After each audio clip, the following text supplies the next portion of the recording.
세계적 자주화 다극화 시대, 미국 바로 알기 세 번째 시간입니다. 달러 제국은 약탈 제국.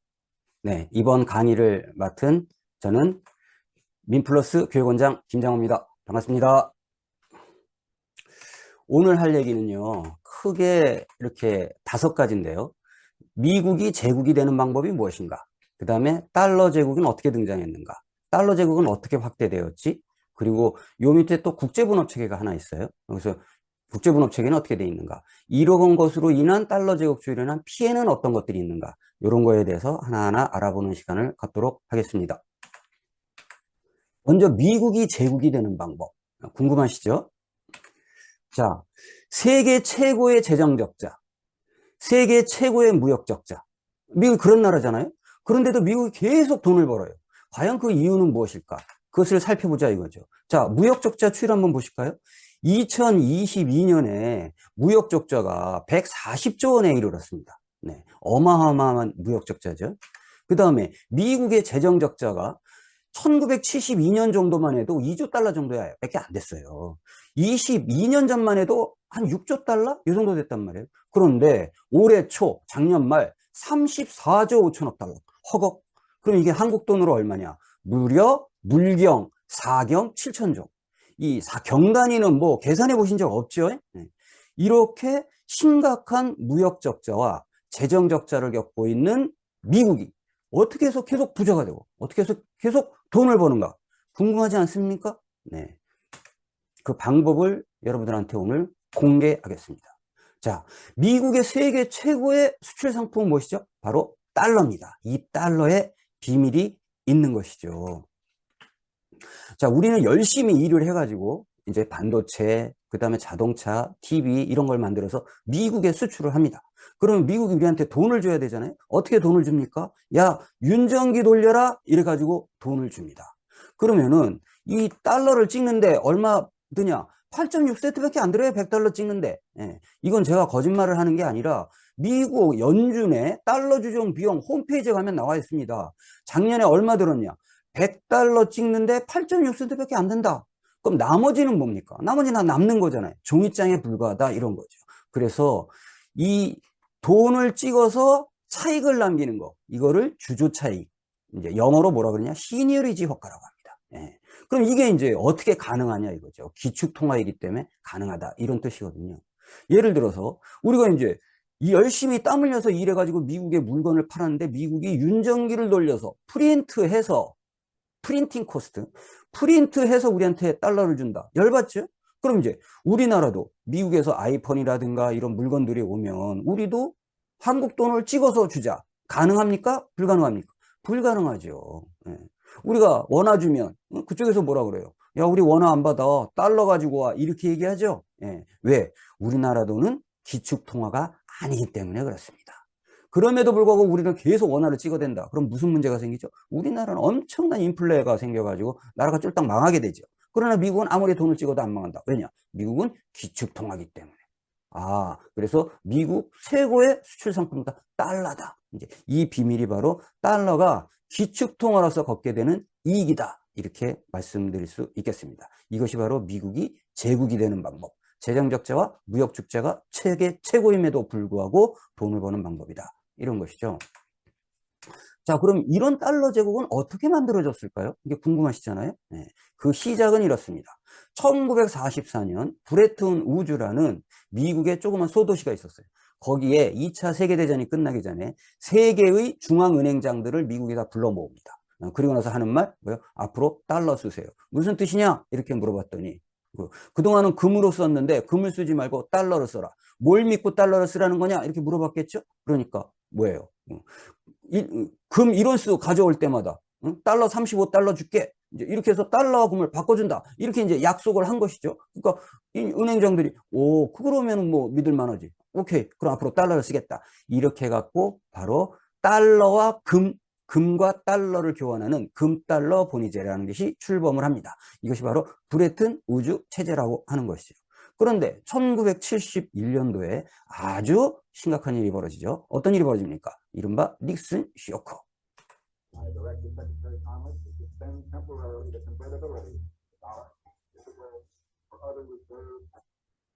(1971년 8월 15일) 닉슨은 더 이상 이제 달러와 금을 바꿔주지 않겠다고 선언합니다. 왜 그렇습니까? 베트남 전쟁이니 뭐 이런 거 하느라고 뭐예요? 달러를 너무 많이 찍어가지고 금보다 더 많이 찍어가지고 다른 나라들이 의심을 하게 된 것이죠. 그래서 프랑스, 스위스, 뭐 독일, 영국 등에서 이제 자기네들이 가진 달러를 가져가서 바꿔달라 이렇게 했더니 이제 미국 달러가 고갈되게 생겼으니까 닉슨이 더 이상은 달러와 금을 바꿔주지 않겠다 하는 쇼킹한 발언을 한 것, 이것을 우리가 닉슨 쇼크라고 합니다.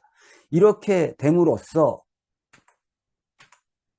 이제 달러는 종이금의 시대가 되었습니다. 예, 이 종이금이라는 건 뭐예요? 미국에서 이제 재무상에서 국채를 발행하면 이제 그걸 가지고 그만큼 달러를 찍는다. 이렇게 이제 바뀌어 버린 거잖아요. 네. 그렇게 해서 이제 세계의 통화 시스템이 바뀌게 됩니다. 어떻게 바뀌게 되냐?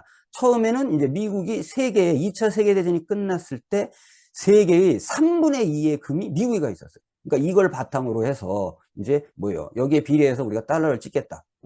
그리고 이론스에다가 35달러 바꿔줄게. 그러니까 너네는 달러에 맞춰갖고 각 달러에 이제 그 엔화, 원화, 파운드, 이제 마르크화 이런 거에 이제 비율을 정해가지고 고정 환율로 해서 이제 이렇게 해서 전 세계가 달러를 중심으로 쓴다. 이것이 바로 브레튼 우주 체제라고 하지 않았습니까? 그런데 닉슨이 이제 금과 달러를 바꾸지 않겠다 이렇게 선언함으로써 이제 종이금이 되었죠. 그것을 바로 킹스턴 체제라고 합니다. 이때는 어떻게 되냐? 재무부가 채권을 발행하면 그 정도의 양만큼 달러를 발행할 수 있다. 그러니까 무지막 막 찍는 거 이제 이런 건 아니다 이거죠. 그리고 이제 환율은 뭐냐? 변동 환율제로 이제 바뀌었다 이거죠. 그것이 너무 이제 심각하게 변동하게 되면 이제 IMF가 한 번씩 한마디 하고 이런 방식으로 이제 바뀐 시스템, 이것을 뭐라 그러냐? 이제 그 종이금의 시대다 이렇게 얘기를 할 수가 있겠죠. 그런데 이 종이금이 너무 이제 변동이 심하니까 어떻게 이걸 좀 안정화시켜야 되잖아요. 달러 가치가 그 당시 이제 폭락하고 이랬으니까. 그러니까 키신저가 어딜 찾아갑니까? 사우디를 찾아갑니다. 그래갖고 1974년에 어떻게 해요? 페트로 달러, 이른바 석유 결제를 할 때는 무조건 달러 쓴다. 이제 이걸로 이제 함으로써 달러를 좀 안정화시킨 이제 이런 거죠.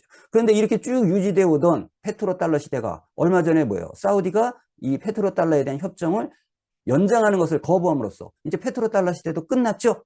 진짜 이제 그 금이 이제 종이금의 시대가 이제 온 것이다. 이렇게 말씀드릴 수 있겠습니다. 자, 그럼 이렇게 시작한 이제 닉슨 쇼크에 시작한 종이금이 이제 어떤 식으로 확대가 되었느냐 이거에 대해서 말씀을 드리겠습니다.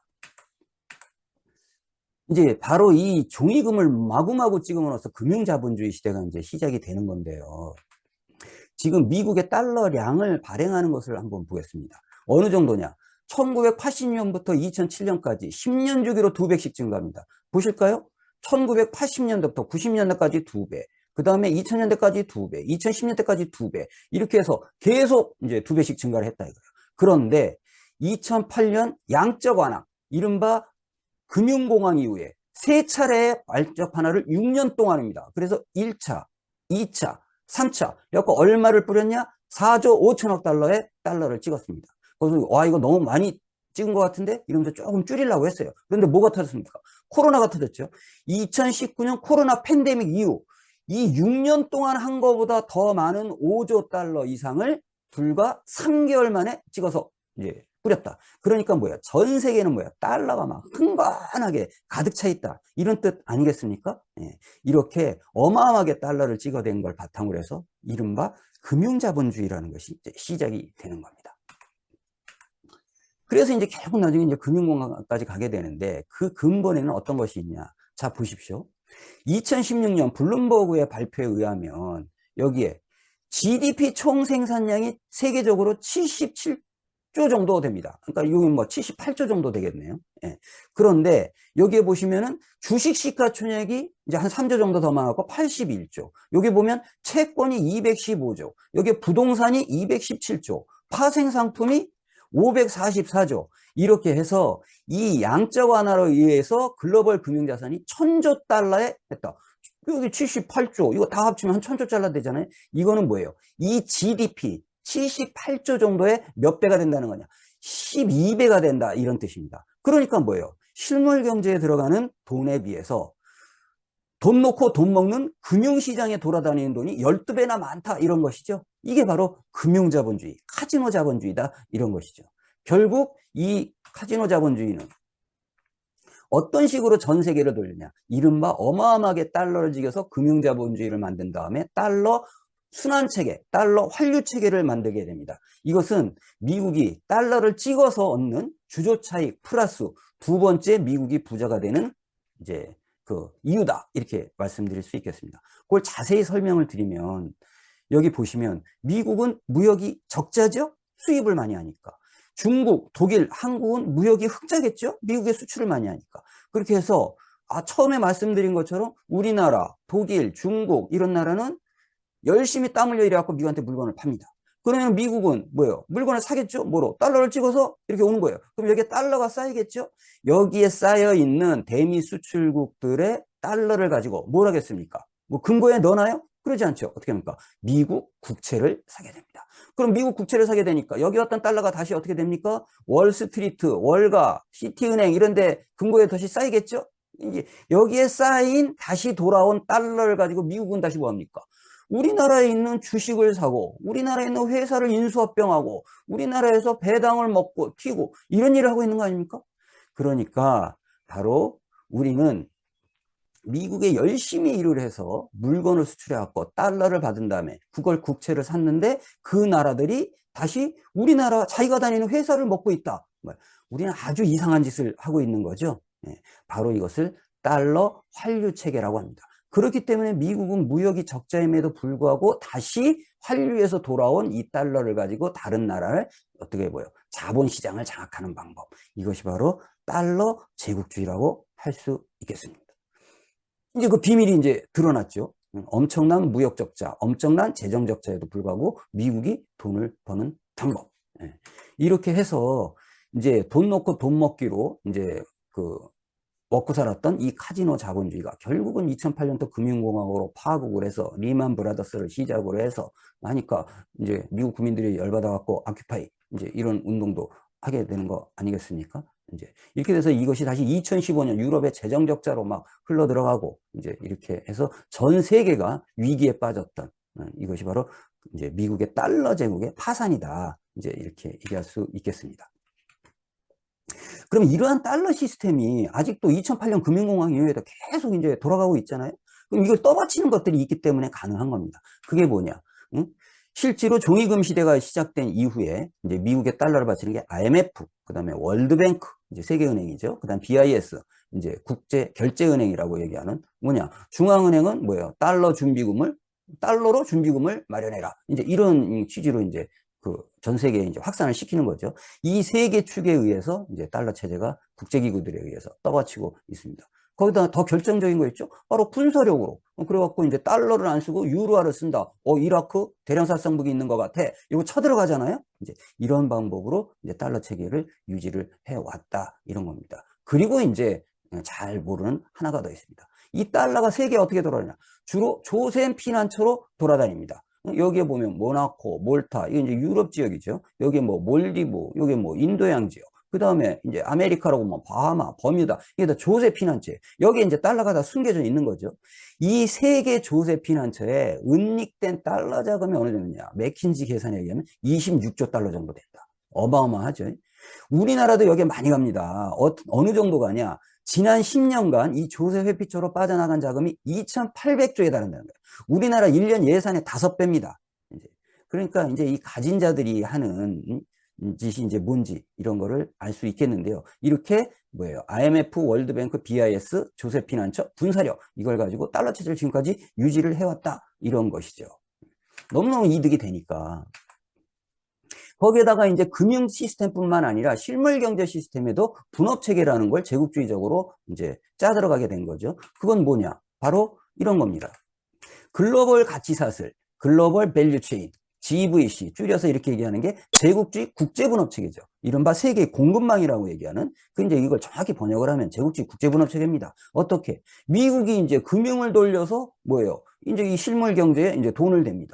그리고 나서 미국이 뭐예요? 설계를 하죠? 아이폰을 설계를 해요. 그러면은 독일, 유럽, 일본 등이 뭐예요? 고부가가치 소재 부품 장비를 만들어 팝니다. 예. 그 다음에 그 밑에 있는 저 부가가치 소재 부품 장비는 한국이 만드는 거죠. 예. 그리고 나서 그 조립을 어디서 합니까? 아이폰 조립 중국 포스콘에서 70만 명의 노동자가 하잖아요. 이렇게 생긴 것을 바로 다단계식, 이 서열이 있는 국제분업 체계다, 이렇게 해줘. 그래서 아이폰 하나에 150만 원인데 여기에서 뭐 미국 설계했다 얼마 가져가요? 절반 이상 가져갑니다. 그 다음에 나머지 또 한 30% 어디 가져요? 독일, 유럽, 일본이 가져가는 거죠. 이제 거기서 이제 뭐 20% 남은 걸 가지고 10% 한국 먹고 나머지 10%를 70만 명이 나눠 갖는 이러한 뭐예요? 이제 차치 형태의 글로벌 가치 사슬. 이제 이것이 이제 바로 달러 체계와 더불어 이제 미국 자본이 돈을 버는 또 하나의 이제 시스템이었다. 이렇게 볼 수가 있겠습니다. 이것이 합쳐져서 이제 어마어마한 이제 그 미국의 이제 세계 지배 체제가, 경제 지배 체제가 만들어지는 거잖아요. 달러 체제, 그 다음에 글로벌 가치사슬, 국제분업 체제. 이렇게 이제 만들어졌습니다. 이걸 가지고 이제 전 세계의 달러와 이제 공급망에 엮여 있는 전 세계는 미국이 금리를 인상할 때마다 한 번씩 주기적 양털깎기를 당한다. 이제 이런 문제가 생기는 거죠. 어떻게 이제 한번 보실까요? 여기 보시면 1980년도에 미국이 금리를 내렸다 금리를 쫙 올렸어요. 근데 그 당시에 달러를 많이 썼던 나라가 어디입니까? 남미죠. 그래서 남미가 외채 위기가 막 터지는 거죠. 그래서 이른바 데킬라 쇼크. 그래서 멕시코가 완전히 거덜이 났죠. 이렇게 이제 거덜이 나면은 어떻게 됩니까? 미국이 들어가서 쭉 이제 양털깎기를 하는 이런 방식이죠. 그러다가 이제 금리를 다시 내립니다. 올렸다가 또 다시 내려요. 그래서 90년대 중반에 어떻게 했습니까? 동아시아가 완전히 외환위기에 빠지고 그 다음에 한국이 뭐예요? IMF로 완전히 무너져 버렸잖아요. 이렇게 이제 푹썩 주저앉으니까 뭐예요? 미국이 또 쑥 들어와서 양털깎기를 한다 이런 거죠. 그러다가 이제 닷컴법을 한번 이제 금리 올릴 때 왔었고 또 금리를 내리다가 오니까 이제 미국의 서민들이 뭐예요? 서프라임 모기지 이제 주택시장 부흥하다가 완전히 양털깎기를 이제 미국 안에서 당한 거죠. 그러다 금리를 또 다시 제로금리까지 내렸습니다. 이렇게 제로금리까지 쭉 내리다가 다시 이제 미국이 금리를 올렸어요. 그러다 보니까 뭐예요? 이제 어떻게 돼요? 코로나 이후에 이제 뭐예요? 완전히 지금 이제 난리가 났던 거 아닙니까? 그래서 지금 이거 인플레이션 시대다. 그래서 벌써 3년째 우리가 이제 인플레를 이제 겪고 있습니다. 이렇게 해서 이제 미국이 금리를 올리면은 이제 큰일이 나겠네 이렇게 생각했는데 이미 큰일이 났습니다. 이제 파키스탄 뭐야 정권이 바뀌었어요. 페루 식량 폭동이 일어났어요. 아르헨티나 IMF 벌써 갔습니다. 이렇게 각종 나라에서 이제 특히 제3세국 채무가 많은 이제 제3 세계에서 이제 뭐예요 외환위기가 터지고 난리가 나는 이제 이런 상황이 이제 벌어지고 전 세계적으로는 인플레이션 위기를 겪게 되는 이것이 뭐냐 미국이 금리 인상을 할 때마다 이제 경제위기가 한번 오면 다시는 이제 국난을 극복하고 이러면 안 와야 되는데 뭐예요 주기적으로 온다 이겁니다. 이거는 뭐냐 미국의 달러 제국 그 다음에 뭐야 국제분업 체계에 엮여 있는 한 이 주기적 양털깎기는 피할 수 없다. 그럼 언제까지 이렇게 살 거냐 이제 이런 고민을 해야 되는 상황입니다. 이것은 결과적으로 미국 내 아주 심각한 이제 불평등을 만들어내고 있죠. 어느 정도냐? 이 보시면 미국 상위 1%가 미국 전체 재산의 31%를 갖고 있습니다.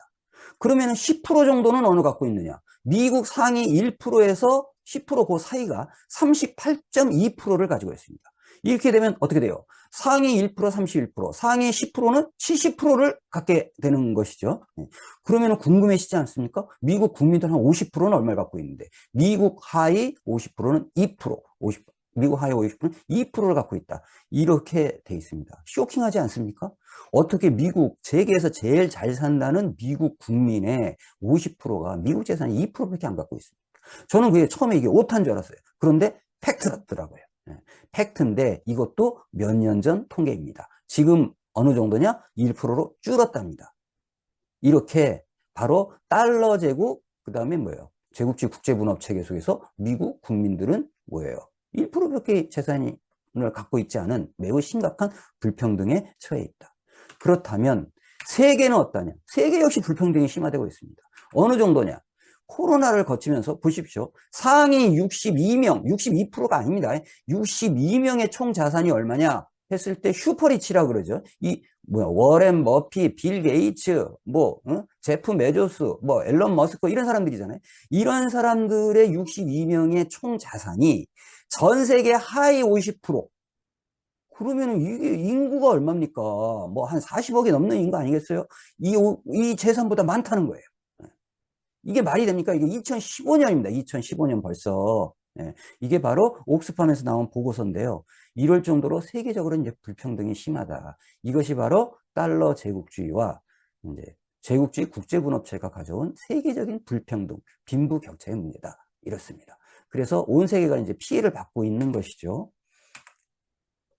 이런 달러 제국에서 불평등은 더욱더 심화됩니다. 특히 그 미국, 어떻게 되어 있습니까? 바로 미국 이제 상위의 1%의 재산이 미국 하위의 50%의 재산이 1995년에 이미 뭐예요? 크로스 되어 가지고 지금은 이 사이가 계속 벌어진다. 이런 뜻 아니겠습니까? 그러니까 이게 그러니까 이제 아까 뭐예요? 2%에서 1%로 줄어드는 아주 심각한 이제 상황이 벌어지고 있다. 그러니까 이게 미국이 이제 견딜 수가 없는 겁니다.